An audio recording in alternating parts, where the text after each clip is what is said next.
नमस्कार, झारखंड देख रहे हैं आप। आपके साथ मैं हूं शिप्रा झा। न्यूज 18 की खबर का बहुत बड़ा असर हुआ है।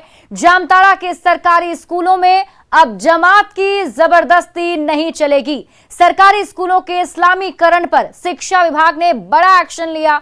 स्कूलों के नाम में जोड़े गए उर्दू को मिटाया जा रहा है। वहीं जुम्मे की छुट्टी की जगह अब फिर से स्कूलों में रविवार को ही साप्ताहिक अवकाश होगा। ये रिपोर्ट देखिए।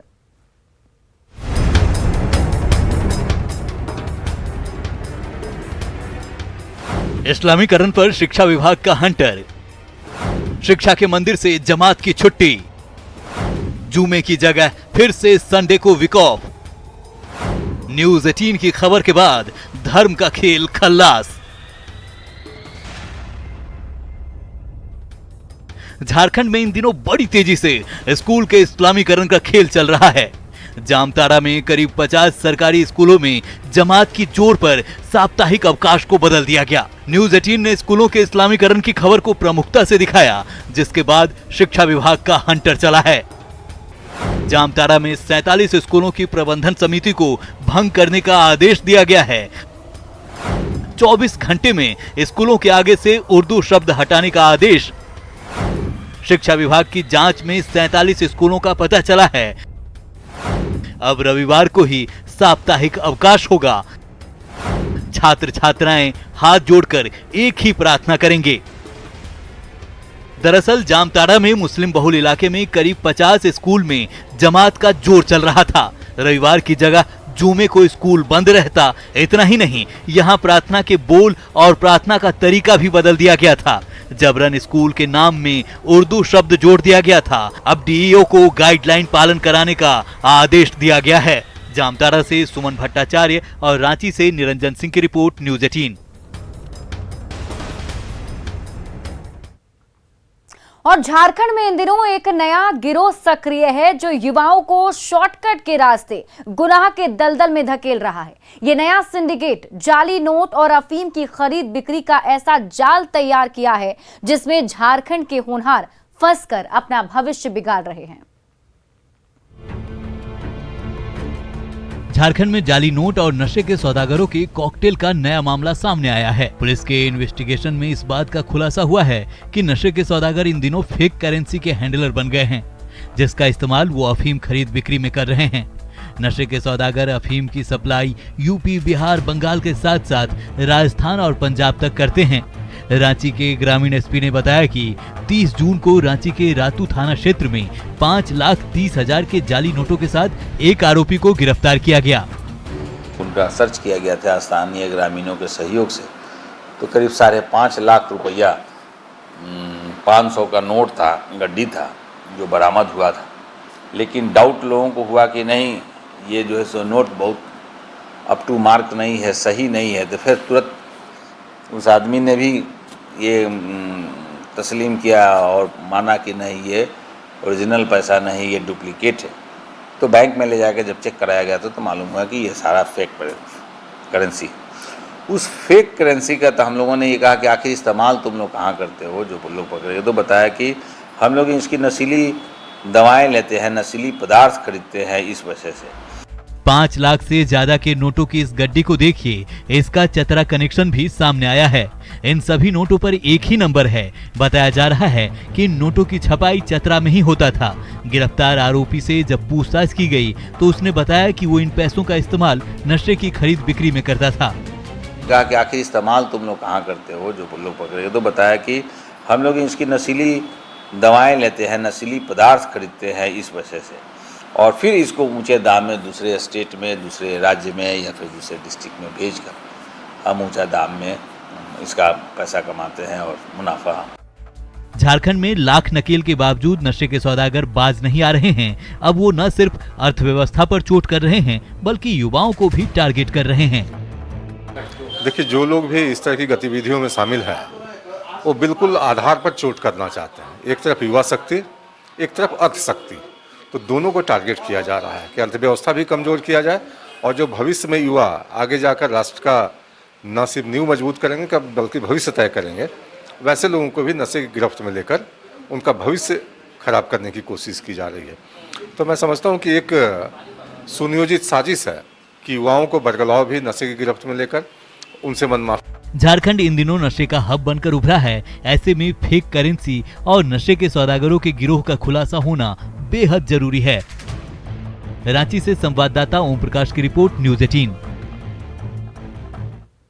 और राष्ट्रपति चुनाव को लेकर झारखंड में व्याप्त सस्पेंस अब समाप्त हो गया है। जेएमएम ने राष्ट्रपति पद के लिए एनडीए उम्मीदवार द्रौपदी मुर्मू को समर्थन देने की औपचारिक घोषणा कर दी है। जेएमएम अध्यक्ष शिबू सोरेन ने इससे संबंधित पत्र जारी करते हुए कहा कि देश की आजादी के बाद पहली बार देश में किसी आदिवासी महिला को राष्ट्रपति बनने का गौरव प्राप्त होने जा रहा है। ऐसे में 18 जुलाई को होने वाले चुनाव में जेएमएम के विधायक और सांसद द्रौपदी मुर्मू के पक्ष में मतदान करेंगे।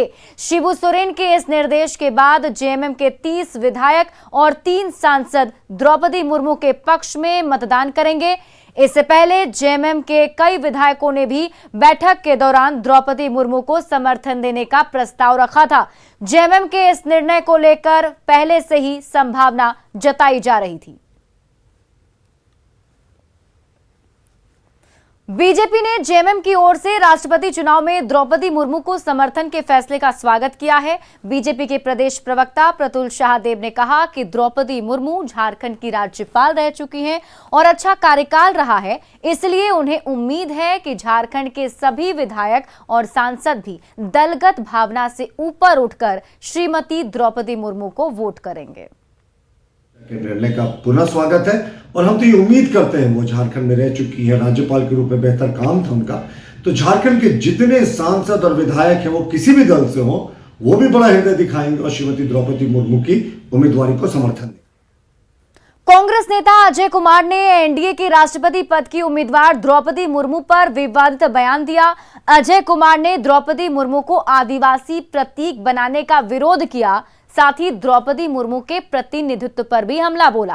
कांग्रेस अपने नेता के बयान का बचाव कर रही है तो बीजेपी ऐसे नेता को जेल भेजने की मांग कर रही है। ये रिपोर्ट देखिए।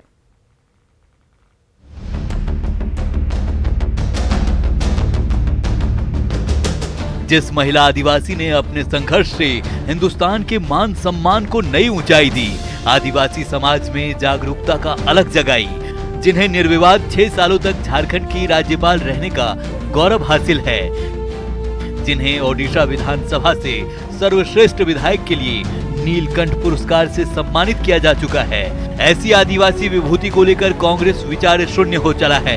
एनडीए उम्मीदवार द्रौपदी मुर्मू पर कांग्रेस नेता अजय कुमार की बदजुबानी सुनिए। My thing is very simple. It's not about Draupadi Murmu. It's not individual at all. It's not comparing two candidates. Yashwant Sinha ji is also a very good candidate. Draupadi Murmu ji is also a decent person.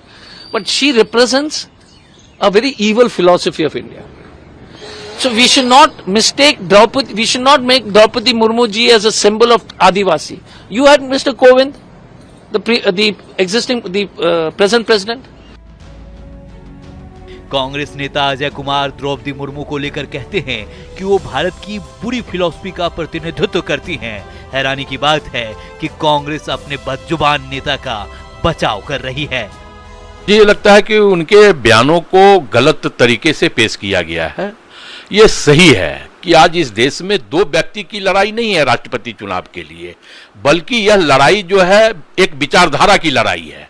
एक विचारधारा गांधी के साथ है, एक विचारधारा गोडसे के साथ है। तो उन्होंने यही कहा कि एनडीए उम्मीदवार जो हैं उनकी विचारधारा गोडसे की विचारधारा है।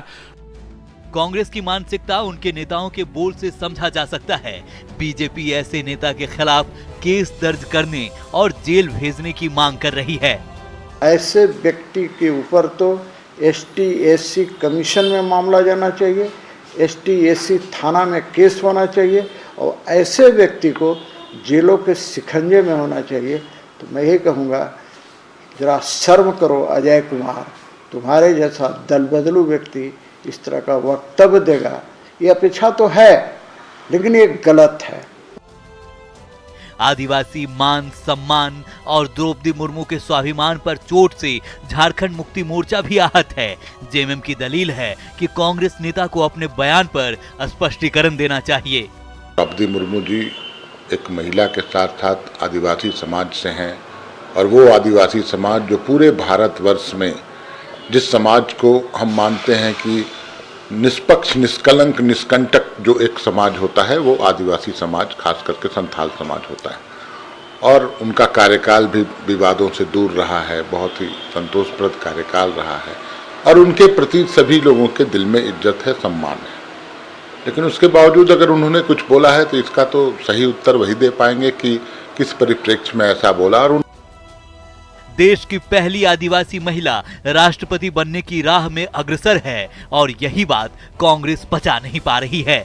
यही वजह है कि कांग्रेसी नेता अनाप शनाप बोल रहे हैं। अभी भी वक्त है कांग्रेस नेताओं को देश के आदिवासियों और महिलाओं से माफी मांगनी चाहिए। दिल्ली से अमितेश सिंह और रांची से निरंजन सिंह की रिपोर्ट, न्यूज़ 18।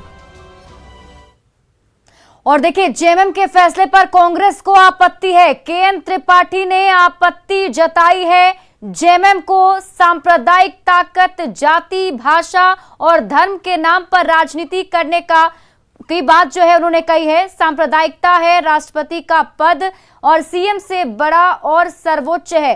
तो इस वक्त की बड़ी खबर आपको बता रहे हैं। देखिए, कांग्रेस की तरफ से आपत्ति जताई गई। आपको बता दें कि एनडीए प्रत्याशी द्रौपदी मुर्मू के समर्थन के लिए जेएमएम ने ऐलान किया था, जिसके बाद कांग्रेस की तरफ से ये आपत्ति दर्ज कराई गई है और इसमें केएन त्रिपाठी ने आपत्ति जताई है। तो इस वक्त की आपको खबर बता रहे हैं, जेएमएम के फैसले पर कांग्रेस को आपत्ति है। केएन त्रिपाठी ने इस फैसले पर आपत्ति जताई है और उनका कहना है कि जेएमएम सांप्रदायिकता की राजनीति करता है।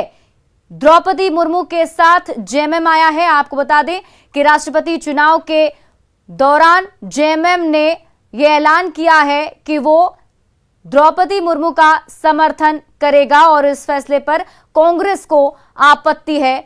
अभी हमने आपको बताया था कि अभी जेएमएम के प्रमुख शिबू सोरेन ने इसको लेकर फैसला दिया है, जिसमें उन्होंने कहा है कि जेएमएम के सभी सांसद और विधायक द्रौपदी मुर्मू के समर्थन में वोट करेंगे और उनका तर्क यही कि पहली आदिवासी महिला हैं जिन्हें राष्ट्रपति पद का उम्मीदवार बनाया गया है और उनका समर्थन जेएमएम की तरफ से किया जाएगा। लेकिन कांग्रेस ने इस पर आपत्ति जताई है।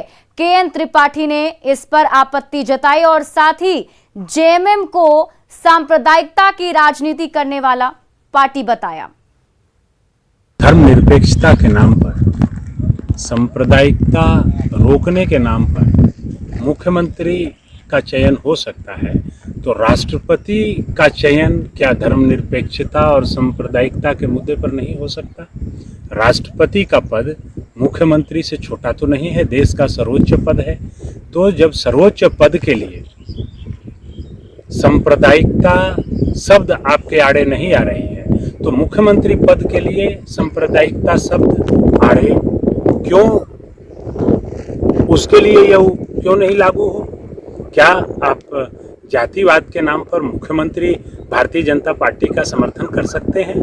क्योंकि उसमें आप कुर्सी पर बैठेंगे, इसलिए आप समर्थन नहीं कर सकते। मेरा मानना है कि सांप्रदायिकता, संप्रदाय सिर्फ धर्म के नाम पर नहीं, जाति के नाम पर भी राजनीति करना वह भी सांप्रदायिकता है। बढ़ते आगे और अगली खबर धनबाद से है, जहां जमीन कारोबारी नन्हे खान हत्याकांड में मुख्य आरोपी प्रिंस खान के पिता नासिर खान ने कोर्ट में सरेंडर कर दिया है। सरेंडर के बाद कोर्ट ने उसे 14 दिनों की न्यायिक हिरासत में भेज दिया है। 24 नवंबर 2021 नया बाजार के रहने वाले जमीन कारोबारी मेहताब आलम उर्फ नन्हे की वासेपुर पुल के पास गोली मारकर हत्या की गई थी। इस मामले में पुलिस के बढ़ते दबाव के बाद आरोपी प्रिंस खान के पिता ने नाटकीय ढंग से कोर्ट में सरेंडर किया है। अब न्यायिक प्रक्रिया है कि पुलिस इन्वेस्टिगेशन में यदि चाहती है तो रिमांड पर लेकर के पूछताछ कर सकती है। तो न्यायिक प्रक्रिया का एक इन्वेस्टिगेशन का पार्ट है, उससे कोर्ट को कोई मतलब नहीं है। वो ऐसा आवेदन आता है तब कोर्ट से विचार करती है। अब तक इसमें लगभग 30-40 आदमी पर नाम कन्फेशन में आ चुका है, जबकि इस केस का मेन एक्यूज जो है मोहम्मद अनवर और डिक्की पुलिस के समक्ष खुद एक्सेप्ट किया है कि मर्डर हमने किया है।